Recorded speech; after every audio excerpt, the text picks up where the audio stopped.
Get some.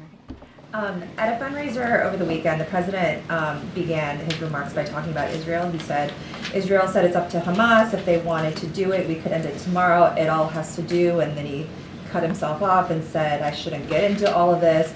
I don't want to get going. Can you just finish the sentence for us? And what he was trying to say, especially when he was talking about it all has to do with...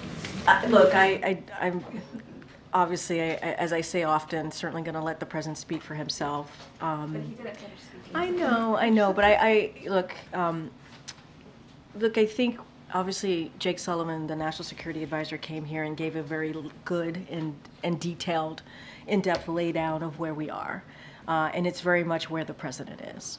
And talked about humanitarian aid, obviously the importance of getting that into Gaza, and how we want to make sure that we deal with what we're seeing there with the dire situation in Gaza. Obviously, he talks about our continued support. He talked about our continued support for Israel's security. That is ironclad. That is what we want to make sure that, they are able to defend themselves. And so I think all of that remains to be true. Hostage deal, we want to get to a ceasefire and also create a situation where we can get more of that humanitarian aid, bring hostages home. So all of that continues to be true. I think the words that you heard from the president's national security advisor, I think is very clear on where the president is. I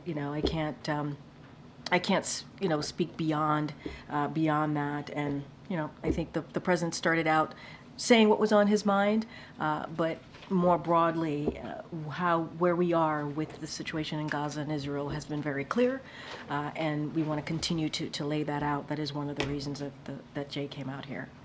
The House is likely to vote on the Israel Security Assistance Support Act later this week, which would ban the administration from withholding military aid to Israel that has been congressionally approved. Is that something that, it's obviously a response to the president's comments over the last week, so is that something that the White House would oppose? Are you talking to Democrats who might be inclined to go with Republicans on this? So look, I'll start off, I just repeated basically what I wanted to say to this question, which is this president has been very clear. His commitment to Israel's security is ironclad. That has not changed. We share Israel's goal of defeating Hamas, and will continue to stand with Israel to make that happen. We've been very clear. As it relates to the announcement that the president made in the interview last week on CNN, we have paused only one shipment.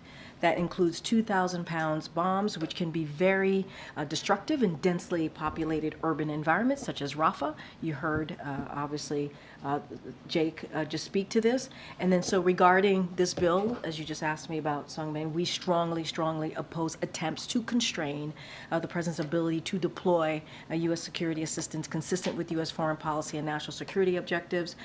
It is our objective as well that we plan to spend every last cent appropriated consistent with legal obligations, including in the recent supplemental, that national security supplemental that was just passed and the president obviously signed. We are committed to that supplemental, so that has not changed.